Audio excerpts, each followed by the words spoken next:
Praise the Lord. मैं परमेश्वर का धन्यवाद करना चाहती हूँ कि आज एक बार फिर से उसने मुझे ऐसा मन दिया, ऐसा मौका दिया कि मैं उसके वचन में से आप लोगों के साथ कुछ बांटने पाऊँ। और आज जिस वचन को परमेश्वर ने मुझे दिया है उसको मैं आप लोगों के साथ एक घटना के द्वारा बताना चाहती हूँ। और वो घटना पाई जाती है दूसरा राजाओं उसके 6 और 7वें अध्याय में, जहाँ पे शोमरोन में घेराबंदी का जिक्र है। जब राजा बेन-हदद अपनी समस्त सेना को इकट्ठा करके शोमरोन नगर पे चढ़ाई कर देता है, उसको चारों ओर से घेर लेता है, तब नगर में एक बड़ा अकाल पड़ जाता है। और वहां पे ये अकाल इतना भयंकर होता है कि वहां पे महंगाई बहुत बढ़ जाती है और खाने पीने की वस्तुओं की इतनी कमी हो जाती है कि लोग अपने बच्चों को काट कर पकाकर खाने लगते हैं। उस नगर के फाटक के बाहर 4 कोढ़ी बैठे होते हैं और वो आपस में ये बात करते हैं कि यदि हम नगर के अंदर जाएंगे तो मारे जाएंगे क्योंकि वहां अकाल पड़ा है, और यदि हम यहाँ बैठे रहेंगे तो भी मारे जाएंगे क्योंकि हमारे पास खाने पीने के लिए कोई वस्तु नहीं है। तो अच्छा ये है कि हम अरामी सेना के हाथ में जाकर पकड़े जाएं ताकि वो हमें जीवित रखें, और यदि वो हमें मार डालेंगे तो भी हमें मरना ही है। ये सोचकर कि अरामी सेना के पास जाना ही ज्यादा अच्छा है, वे अरामी सेना की ओर चल देते हैं। परंतु जब वो अरामी सेना के डेरे के निकट पहुंचते हैं तब देखते हैं कि अरामी सेना वहां से भाग चुकी है और सेना अपना सभी सामान, अपने गधे घोड़े, अपना जेवर, अपने वस्त्र, सब कुछ ऐसे ही छोड़ के चले जाते हैं। तब वो जाकर 4 कोढ़ी पहले तो भरपेट खाना खाते हैं और उसके बाद फिर सारे वस्त्र, सारे जेवर, सोना चांदी समेटने लगते हैं। परंतु जब वे ये काम कर रहे होते हैं तभी उनके दिमाग में एक विचार आता है कि हम ये जो काम कर रहे हैं वो ठीक नहीं है, क्योंकि ये आनंद के समाचार का दिन है। यदि हम इसे दूसरों को नहीं सुनाएंगे, दूसरों को नहीं बताएंगे तो हमें इसका दंड मिलेगा। ये सोचकर वो तुरंत नगर में जाते हैं और नगर के चौकीदारों को बुलाकर इस बात के बारे में उनको बताते हैं, इस बात के बारे में सूचना उनको देते हैं। वचन में लिखा है यूहन्ना रचित सुसमाचार उसका 3रा अध्याय और उसका 16वां आयत। वहां पे इस प्रकार से लिखा है, परमेश्वर ने जगत से ऐसा प्रेम किया कि अपना इकलौता पुत्र दे दिया ताकि जो कोई उस पर विश्वास करे वो नाश ना हो परंतु अनंत जीवन पाए। आज परमेश्वर ने ये सुसमाचार हमें सौंपा है कि किस तरह से मनुष्य अपने पाप में फंसकर, अपने पाप में पड़कर जब परमेश्वर से दूर हो गया, तब परमेश्वर ने अपने इकलौते बेटे प्रभु यीशु मसीह को इस संसार में भेजा। और प्रभु यीशु मसीह ने जगत में आकर हमारे पापों की क्षमा के खातिर खुद क्रूस पर मारे गए, गाड़े गए और तीसरे दिन वो मुर्दों में से जी उठे और आज वो स्वर्ग पर विराजमान है, ताकि जो कोई प्रभु यीशु मसीह पर विश्वास करे वो नाश ना हो परंतु अनंत जीवन पाए। और हर एक प्राणी का न्याय करने को प्रभु यीशु मसीह फिर से जगत में आने वाले हैं। आज ये आनंद का समाचार परमेश्वर ने हमें दिया है ताकि हम इसे दूसरे लोगों में बांटने पाएं। जैसे कि उन 4 कोढ़ियों ने अपना समय बिना बर्बाद किए तुरंत जाके उस आनंद के समाचार को राजा को बताया, नगर के दूसरे लोगों को बताया, उसी तरह से हमें भी अपने जीवन में अपना समय और गंवाए बिना, अपना समय और बर्बाद किए बिना इस आनंद के सुसमाचार को दूसरे लोगों को बताना है, दूसरे लोगों के बीच में फैलाना है। यशायाह की पुस्तक उसका 61वां अध्याय और उसके पहले वचन में इस प्रकार से लिखा है, प्रभु यहोवा का आत्मा मुझ पर है क्योंकि यहोवा ने सुसमाचार सुनाने के लिए मेरा अभिषेक किया है। जी हाँ, परमेश्वर ने आज हमें और आपको इसलिए चुना है कि हम उसके सुसमाचार का प्रचार कर सकें। हमें यहोवा ने हमारा अभिषेक किया है कि हम उसके सुसमाचार को दूसरे लोगों में बांटने पाए।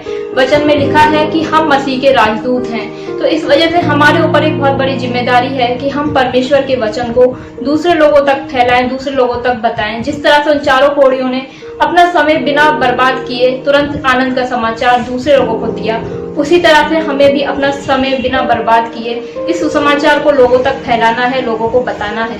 इसी तरह से हम देखते हैं एक और घटना जो कि हम बहुत अच्छी तरह से जानते हैं। हम सामरी स्त्री की कहानी को बहुत अच्छी तरह से जानते हैं, जो कि हमें मिलती है यूहन्ना रचित सुसमाचार उसके 4थे अध्याय में, जहाँ पे इस तरह से बताया गया है कि यीशु मसीह जब सामरिया नगर में होते हैं तब एक स्त्री से जो कि कुएं पर जल भरने आती है और सामरी होती है उससे पीने के लिए जल मांगते हैं और वो स्त्री से बातें करते हैं। तब वह स्त्री यीशु से बोलती है कि मसीह जो क्रिस्त कहलाता है वह आने वाला है, जब वह आएगा तब हमें सब बातें बता देगा। और यीशु मसीह उस स्त्री से बोलते हैं कि मैं जो तुझसे बातें कर रहा हूँ वही हूँ। इस बात को जानकर वो सामरी स्त्री तुरंत अपना घड़ा वहां छोड़कर नगर की ओर जाती है और नगर के दूसरे लोगों को ये आनंद का सुसमाचार बताती है, ये समाचार सुनाती है कि देखो उस व्यक्ति ने जो मैंने किया सब बता दिया, और कहीं यही तो मसीह नहीं है।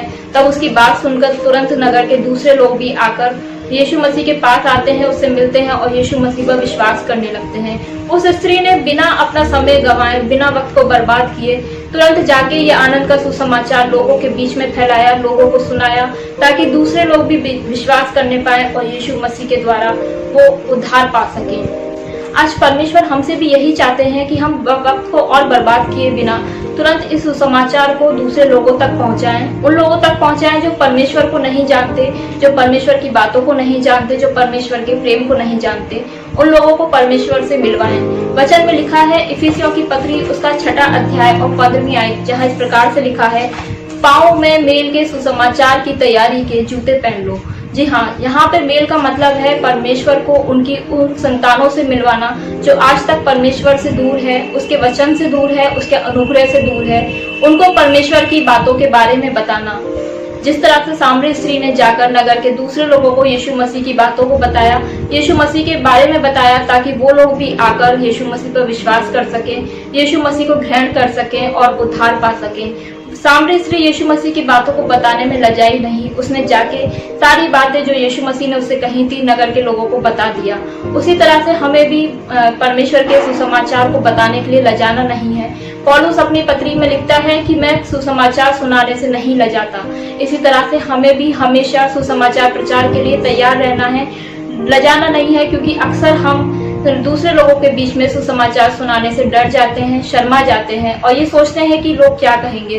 लेकिन हमें ये याद रखना है कि परमेश्वर ने हमें ये सुसमाचार अपने पास छुपा कर रखने के लिए नहीं दिया है। खुदा ने ये जीवित कलाम हमें इसलिए सौंपा है ताकि हम इसे दूसरे लोगों के बीच में भी बांटने पाए, दूसरे लोगों को बताने पाए। वचन में लिखा है 1 कुरिन्थियों उसका 9वां अध्याय और उसके 16वें वचन में इस प्रकार से लिखा है, यदि मैं सुसमाचार सुनाऊं तो इसमें मेरा कुछ घमंड नहीं, क्योंकि ये तो मेरे लिए अवश्य है, और यदि मैं सुसमाचार ना सुनाऊं तो मुझ पर हाय। जी हाँ, यहाँ पौलुस बोलते हैं यदि मैं सुसमाचार ना सुनाऊं तो मुझ पर हाय, क्योंकि ये वो जिम्मेदारी है जो परमेश्वर ने अपने लोगों को सौंपी है। इसलिए हमें बिना अपना समय बर्बाद किए, बिना अपना वक्त बर्बाद किए, बिना शर्माए, बिना डरे, बिना लजाए परमेश्वर के वचन को हमेशा दूसरे लोगों के बीच में बांटने के लिए तैयार रहना चाहिए, दूसरे लोगों को सुनाने के लिए तैयार रहना चाहिए। क्योंकि जब यीशु मसीह जगत में मानव जाति का न्याय करने को आएंगे, तब वो अपने लोगों से ये नहीं पूछेंगे कि आप कितना पढ़े लिखे हैं, आप क्या काम करते हैं, आप कितना कमाते हैं या आपका फैमिली स्टेटस कितना है। तब यीशु मसीह अपने लोगों से सिर्फ यही सवाल करेंगे कि जो वचन मैंने तुम्हें सौंपा था उसको तुमने कितने लोगों के बीच में प्रचार किया, जो जिम्मेदारी मैंने तुम्हें सौंपी थी उसका तुमने किस तरह से उसको तुमने पूरा किया। क्योंकि जब यीशु मसीह अपने चेलों से बात कर रहे होते हैं स्वर्गारोहण के समय पे, तब अपने चेलों को यही जिम्मेदारी सौंपते हैं कि तुम सारे जगत में जाकर सारी सृष्टि के लोगों को सुसमाचार प्रचार करो, और जो विश्वास करे और बपतिस्मा ले उसी का उद्धार होगा, परंतु जो विश्वास ना करेगा वह दोषी ठहराया जाएगा। इसलिए ये एक बहुत बड़ी जिम्मेदारी है जो परमेश्वर ने हमें सौंपी है, उसके वचन का प्रचार दूसरे लोगों के बीच में करने के लिए। इसलिए हमें हमेशा अपनी इस जिम्मेदारी को बड़े बोझ के साथ पूरा करने के लिए कोशिश करनी चाहिए, क्योंकि हम कोई साधारण लोग नहीं हैं। वचन बताता है हम परमेश्वर का एक चुना हुआ वंश, राजपदधारी, याजकों का समाज, पवित्र लोग और परमेश्वर की निज प्रजा है। इसलिए हमें हमेशा अपनी सेवा को पूरा करने के लिए कोशिश करनी चाहिए। हमें हमेशा अपनी जिम्मेदारी को बड़े बोझ के साथ पूरा करने के लिए कोशिश करनी चाहिए। वचन में लिखा है 2 तीमुथियुस उसका 4वां अध्याय और 5वां आयत, जहाँ इस प्रकार से लिखा है, पर तू सब बातों में सावधान रह, दुख उठा, सुसमाचार प्रचार का काम कर और अपनी सेवा को पूरा कर। आज परमेश्वर ने हमें ये काम सौंपा है, ये जिम्मेदारी सौंपी है, ये सेवा दी है कि हम अपने जीवन के द्वारा, अपने बातों के द्वारा परमेश्वर के वचन का प्रचार करें। आज जो जीवन हमें परमेश्वर ने दिया है, बड़े अनुग्रह से हमें जो जीवन बख्शा है, उसका यही एक मकसद है कि हम उसे परमेश्वर की महिमा में लगाएं और परमेश्वर का सुसमाचार दूसरे लोगों तक पहुंचाएं, ताकि वो लोग भी परमेश्वर पर विश्वास करने पाए और परमेश्वर के उद्धार को पा सकें, उसके अनुग्रह को पा सकें। आज के इस वचन के द्वारा हम सबको आशीष मिले, परमेश्वर के नाम को महिमा मिले। जय मसीह की।